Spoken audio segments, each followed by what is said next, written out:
নমস্কার। বাজে কথা ছেঁড়া বার্তার আরও একটি অধিবেশনে আপনাদেরকে সাদর আমন্ত্রণ জানাচ্ছি। আজ যে বিষয়টি নিয়ে কথা বলবো সেটি বিতর্কিত বিষয়, যদিও এ সমস্ত বিষয় নিয়ে বিতর্ক করা অর্থহীন, তথাপি বিতর্ক হয়। আমরা বলি যে আমরা সর্বধর্ম সমন্বয়ের দেশ, ধর্মনিরপেক্ষতার দেশ, ধর্ম যার যার উৎসব সবার, এ সমস্ত কেতাবি কথা আমরা বলি, কিন্তু অন্তরে, হৃদয়ে, মস্তিষ্কে আমরা এ সমস্ত কিছুই মানি না। বলা হয় হিন্দুদের 12 মাসে 13 পার্বণ, কম করেই বলা হয় 13 পার্বণ নয়, সেটা 23 পার্বণ হলে বললে সুবিধে হয়। এর মধ্যে দুর্গাপূজার যে অনুষ্ঠানটি, যে ধর্মীয় অনুষ্ঠান, দেবী অসুর দলনকারী দুর্গতি নাশিনীর যে আরাধনার দিন, সেই দিন বাংলায়, তথা বাংলায় নয় সারা ভারতবর্ষে সুবৃহৎ অনুষ্ঠান হয়, বিশাল বড় অনুষ্ঠান হয়। তিথি অনুযায়ী বলতে গেলে একদম ষষ্ঠী থেকে দশমী তিথি পর্যন্ত এই দুর্গাপূজা হয়। শুধু ঘরে ঘরে হয় এমন নয়, সমস্ত ঘরে দুর্গাপুজো হয় না, কেননা এটি অত্যন্ত ব্যয় সাপেক্ষ এবং শ্রম সাপেক্ষ। তবে কোনো কোনো ধনীর বাড়িতে এটি হয়, যাদের এই পুজোর প্রাচীন ঐতিহ্য রয়েছে, তারা আজও এটি অনুষ্ঠিত করে থাকেন। কিন্তু দুর্গাপুজো যেটা হয় সেটা হচ্ছে সার্বজনীন, অর্থাৎ বিভিন্ন ক্লাব বা বিভিন্ন অঞ্চল তারা অধিবাসীদের নিয়ে বা ক্লাব সদস্যদের নিয়ে দুর্গাপূজা অনুষ্ঠান করে থাকেন। দুর্গাপুজোর বিরুদ্ধে যে সব কথা বলা হয় তা উল্লেখযোগ্য, ভীষণভাবে উল্লেখযোগ্য, সত্যিই সেগুলো সত্য। একটি অনুষ্ঠান, ধর্মীয় অনুষ্ঠান, বাড়ির বাইরে বড় করেও রাস্তার মধ্যে, মাঠের মধ্যে, যত্রতত্র কেন ঘটবে? ধর্মীয় অনুষ্ঠান তো আপনার ব্যক্তিগত বা আপনার গোষ্ঠীগত বা আপনার ধর্মগত অনুষ্ঠান। সেই অনুষ্ঠান আপনি পালন করতে গিয়ে অন্য ধর্মাবলম্বীদেরকে বিরক্ত করবেন কেন, যাদের এই ধর্মাচরণ সম্পর্কে কোনো ভক্তি নেই, কোনো দায়বদ্ধতাও নেই? কেন করবেন? বিশেষ করে 5 বছর বা 5টি দিন ধরে। এবং এই বারোয়ারি বা সার্বজনীন দুর্গোৎসব যে হয়, তাতে বড় করে লাউড স্পিকার বাজে, তাতে গান বাজানো হয়, ঢাক বাজে, অত্যন্ত শব্দদূষণ সৃষ্টিকারী একটি বাদ্য, কাসর বাজে, ঝাঁঝ বাজে, একেবারে শব্দদূষণে পরিপূর্ণ। কথাবার্তা বলা যায় না ঘরে, শান্তিপূর্ণ কথাবার্তা বলা যায় না। ফলে এটি বেশ বিঘ্ন সৃষ্টিকারী একটি উৎসব হয়ে উঠেছে। তার হচ্ছে বড় কথা, দুর্গাপুজোকে কেন্দ্র করে, এই শারদোৎসবকে কেন্দ্র করে যে ব্যয় আমাদের বাংলায় হয়ে থাকে বা অন্যত্রও হয়ে থাকে, সেই ব্যয়টি নিয়ে একটি বিরাট প্রশ্ন উঠেছে। এত ব্যয় কেন? একটি আনপ্রোডাক্টিভ কাজে এত অর্থ বিনষ্ট করা কেন? যতদূর পরিসংখ্যান বলছে, বারোয়ারি পুজোগুলোতে কোটি টাকাও ব্যয় করা হয়। বিশাল বড় শামিয়ানা, তার অলঙ্করণ, আলোকসজ্জা, বিশাল বিষয়, এবং সারা রাত ধরে মানুষ প্রতিমা দর্শন করে, একটি বিরাট ব্যাপার। সেই প্রতিমা গঙ্গায় বিসর্জন দেয় বা অন্যান্য পুষ্করিণীতে বিসর্জন দেয়, সরকারির নিয়ন্ত্রণে বিসর্জন দেওয়ার পরপরই সেই কাঠামোগুলো সেখান থেকে তুলে ফেলতে হয়, তা নয়তো জল দূষণ হয়।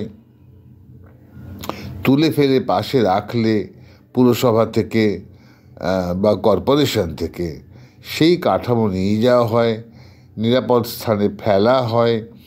একটা যথেষ্ট বড় বিড়ম্বনা। বলা হয় কেন এত বড় আয়োজন, কেন এই আনপ্রোডাক্টিভ ব্যয়, কোটি কোটি অর্থ ব্যয়। এবং কলকাতা তথা পার্শ্ববর্তী অঞ্চলগুলোতে একটি বারোয়ারি পুজোর সঙ্গে আরেকটি বারোয়ারি পুজোর একদম প্রতিযোগিতা পড়ে যায়। কে কত অলঙ্করণ করতে পেরেছে, কে কত ব্যয় করতে পেরেছে, কার পুজোর সামিয়ানা কত সুদৃশ্য হয়েছে, কত মানুষ তা সারা রাত ধরে প্রতিমা দর্শন করতে এসেছে। এটি একটি প্রতিযোগিতা, এটি একটি বিড়ম্বনাও তো বটে। বিশেষ করে অন্য ধর্মের মানুষদের কাছে এটি বিড়ম্বনা। কিন্তু বলা হয় এটি বাঙালির উৎসব। এটি আরেকটি ভুল কথা। দুর্গা পুজো কোনো বাঙালির উৎসব নয়।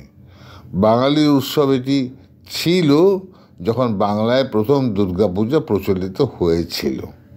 দুর্গাপুজো প্রচলিত হয়েছিল বাংলায় স্বাধীনতা আন্দোলনের জন্য। গ্রামের মানুষদেরকে সমবেত করে পুজোর যে আয়োজক কর্তা ব্যক্তি, তিনি ভাষণ দিতেন এবং জাতীয়তাবোধে উদ্বুদ্ধ করতেন উপস্থিত নিমন্ত্রিতদের মধ্যে। এটি একটি ছিল মাধ্যম স্বাধীনতা আন্দোলন, তার বিরুদ্ধে জমায়েত করা, সমবেত করা, ঐক্যবদ্ধ প্রতিষ্ঠা করার একটি মাধ্যম ছিল। পুজো ছিল দ্বৈতিক বিষয়, গৌণ বিষয়। প্রাথমিক ছিল একদম জাতীয় স্বার্থ, স্বাধীনতার যুদ্ধ। আজ তো তা নেই। আজকে উৎসবটি রয়ে গেছে। মানুষ নতুন জামা কাপড় কেনে এই দুর্গা পুজোয়। হিন্দুরা, বাঙালিরা নয়। কিন্তু বাঙালির মধ্যে অনেক অন্য ধর্মাবলম্বী রয়েছে। হিন্দুরা তারা নতুন জামা কাপড় কেনে, একে অপরকে জামা কাপড় উপহার দেয়। সেই সমস্ত জামা কাপড় পরে নারীরা রাস্তায় বের হয়, পুরুষরাও বের হয়। সবচেয়ে সুদৃশ্য ঘটে যে শিশুরা নতুন নতুন হাজার জামা কাপড় পরে তো রাস্তায় বের হয় এবং আনন্দ করে, হৈ হৈ করে। বেশ আনন্দে কয়েকটি দিন তাদের কেটে যায়। স্মরণীয় উৎসব এই দুর্গোৎসব। ফলে একে ভোলার নয়, হিন্দুদের এই উৎসবটি ভোলার নয়। বাংলার বাইরেও দুর্গোৎসব হয়, অন্য নাম হয়, যেমন দশেরা এই নামে পুজো হয়। যথেষ্ট একটি সাংস্কৃতিক দৃষ্টান্ত সৃষ্টি করে পুজো। একটি সাংস্কৃতিক প্রতীক। ধর্ম গৌণ, সংস্কৃতিটি মুখ্য, শিল্পটি মুখ্য। কিন্তু অন্য ধর্মের মানুষ তারা প্রতিবাদ করে, কেন এত দিন ধরে এরকম লাউডস্পিকার বাজবে, কেন এত শব্দ সৃষ্টি করে ঢাক বাজবে, কাসর বাজবে, ঝাঁঝর বাজবে, কেন এমনটা হবে। আমরা বিড়ম্বিত হই, তারা প্রতিবাদ করে।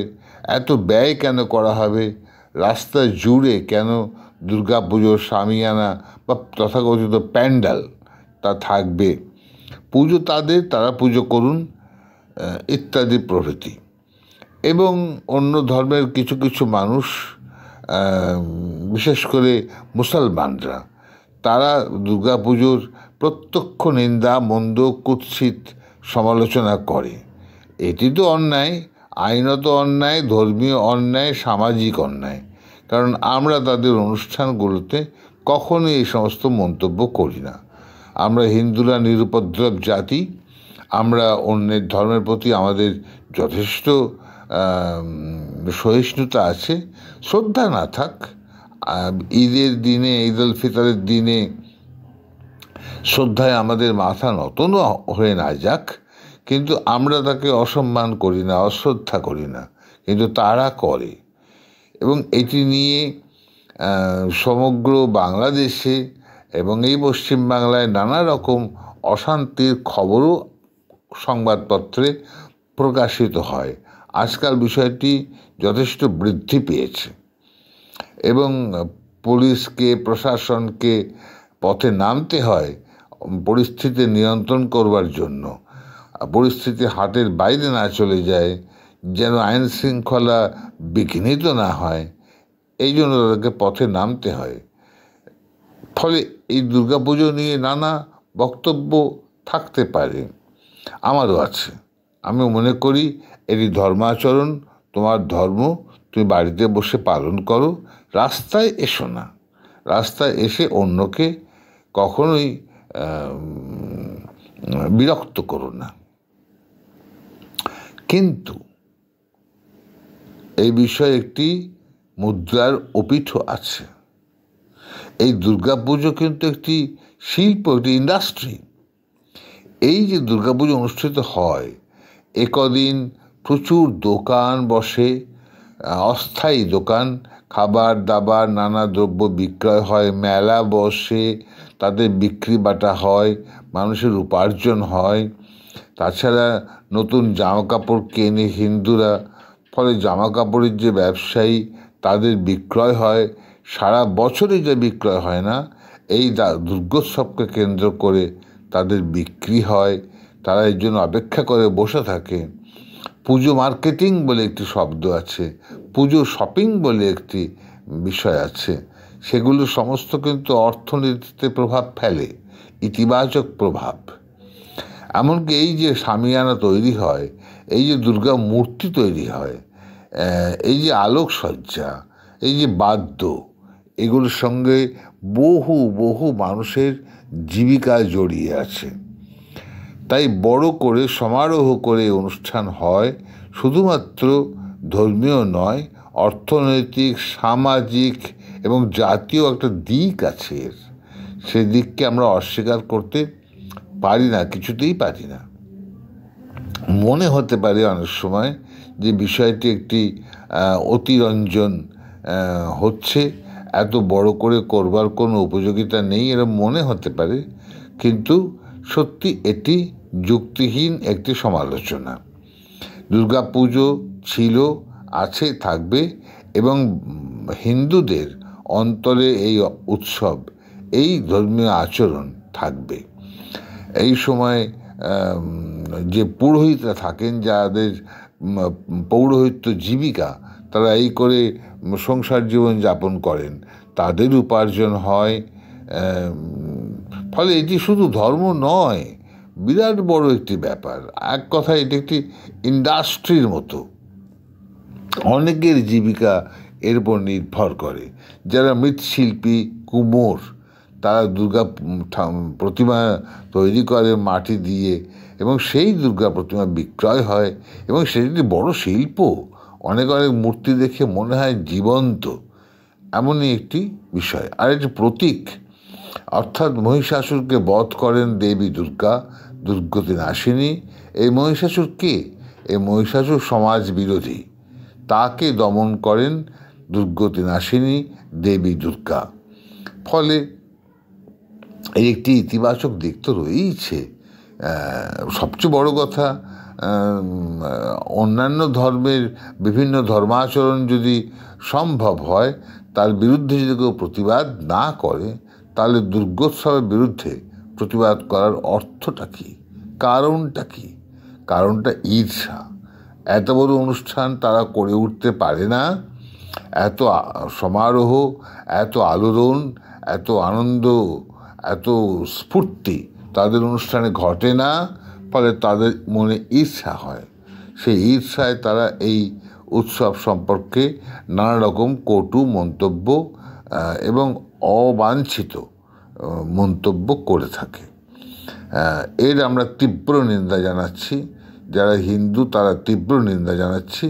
এমনকি যারা ধর্মনিরপেক্ষ বলে উল্লেখ করে নিজেদেরকে, যারা নিজেদেরকে তথাকথিত প্রগতিশীল বলে উল্লেখ করে, যারা দুর্গাপুজোয় অংশগ্রহণ করে না, তারাও পর্যন্ত প্রতিবাদ জানায়। এমনটা কেন? এর বিরুদ্ধে এত সোচ্চার হচ্ছ কেন তোমরা অন্য ধর্মের মানুষ? একটা সময় ছিল যে দুর্গাপূজায় মানুষের থেকে টাকা আদায় করা হতো, চাঁদা আদায় করা হতো, বল প্রয়োগ করে চাঁদা আদায় করা হতো। আজ কিন্তু ঘরে ঘরে চাঁদা আদায়ের পীড়া নেই। ব্যবসায়ীরা চাঁদা দিয়ে এই পুজো অনুষ্ঠান করে, স্পন্সর বলা হয় একে। সেখানে নাচ, গান, নাটক, নানা অভিনয়ের জন্য মঞ্চ থাকে, ইত্যাদি ঘটে। ফলে দুর্গাপুজো একটি বিশাল বড় উৎসব। বলা হয় এটি শুধু হিন্দুদের উৎসব নয়, এটি সমগ্র বাঙালির উৎসব। হ্যাঁ, আমরা এমনও দেখেছি যে দুর্গাপুজোয় অন্য ধর্মের মানুষও নতুন জামা কাপড় পরে প্রতিমা দর্শন করতে বেরোয়, আমরা দেখেছি। যারা অন্য ধর্মের মানুষ, যারা নিজেদেরকে লুকিয়ে রাখে এই সময়টাতে, যারা প্রতিমা দর্শন করতে বেরোয়, তারা নিজেদেরকে লুকিয়ে রাখে যে আমরা অন্য ধর্মের মানুষ, আমাদের পোশাকে আশাকে যেন প্রকাশ না পায়। আমরা সারা রাত প্রতিমা দর্শন করে বেড়াবো, খাবো দাবো, আনন্দ করব। এমনটাও আমরা দেখেছি, বহুবার দেখেছি। সুতরাং তাদের তো এ বিষয়ে আপত্তি করবার কোনো কারণ আমরা দেখতে পাই না। এটি সম্পূর্ণ একটি ঈর্ষা মাত্র। দুর্গাপুজো শুধু নয়, দুর্গাপুজো একটি বিশাল বড় বাজার। এই বাজারটি 5, 6, 7 দিন ধরে চলে। শপিং চলে মাসাধিককাল ধরে, অনেক দিন ধরে মানুষ শপিং করে বেড়ায়, নানা রকম জামা কাপড় তারা ক্রয় করে। এটি মাসাধিককাল ধরে বাজার গরম থাকে, বিক্রয় প্রচণ্ড চলে, রাস্তাঘাটে প্রচণ্ড ভিড় থাকে, দোকানে দোকানে প্রচণ্ড ভিড় থাকে। মহিলারা গয়না কেনেন, প্রসাধনী দ্রব্য কেনেন, জামা কাপড় শাড়ি তো আছেই আছে, এগুলোও কেনেন, সেজে গুজে তারা বেরোন। সেটা অদ্ভুত শোভা, সুন্দর একটি শোভা। যেমন দিনের আলোয় রোদে তাদের দেখতে বিচিত্র সুন্দর লাগে, তেমনি রাতের আলোকসজ্জায় সুন্দর লাগে। একটি সদা হাস্যময় আনন্দময় উৎসব। যারা দুর্গাপুজো নিয়ে মাতামাতি করেন না, তারা পর্যন্ত ভালো চোখেই দেখেন এই উৎসবকে। এত ব্যয় করা হয়, সে ব্যয়কেও ভালো চোখে দেখেন, কারণ বহু মানুষের জীবিকা জুড়ে আছে এই উৎসবের সঙ্গে। অন্য কোনো উৎসবে এত উপার্জন, এত বাজার মানুষকে দিতে পারে না। অন্য ধর্মের লোকেরা তো নয়ই, এটি পারে কেবল হিন্দুরা, যাদেরকে নিন্দা করে বলা হয় তাদের 12 মাসে 23 পার্বণ। এইটুকু আমার মনে হয় বক্তব্য। এটি একটি সংস্কৃতি, শুধু ধর্মও নয়, একটি সংস্কৃতি। আজ যদি সমগ্র বাংলায় দুর্গাপুজো বন্ধ হয়ে যায়, সম্পূর্ণ বন্ধ যদি হয়ে যায়, তাহলে একটা শ্মশানের শান্তি, শ্মশানের নিস্তব্ধতা, নীরবতা বিরাজ করবে।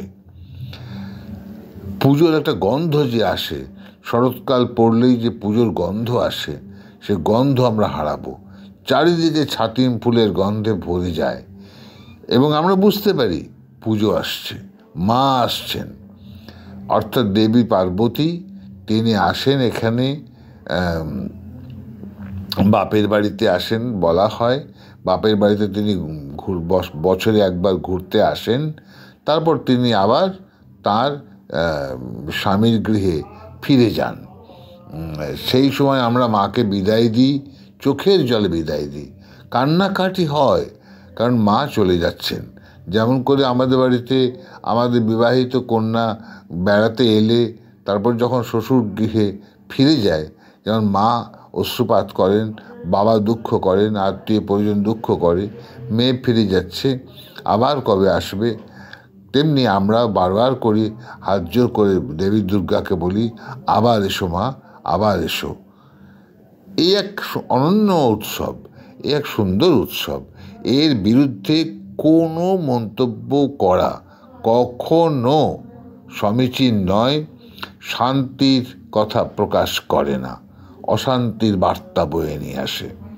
আর সবচেয়ে বড় কথা, অন্য ধর্মের মানুষ যত বড় করে তাদের উৎসবগুলোকে করে এবং রাস্তায় করে, রাস্তায় মুসলমানরা নামাজ পড়ে নিয়মিত, প্রতিদিন 5 বার করে লাউডস্পিকারে তারা আজান দেয়, সমস্ত তাদের ধর্মাচরণ চলে, হিন্দুরা কিচ্ছু আপত্তি করে না।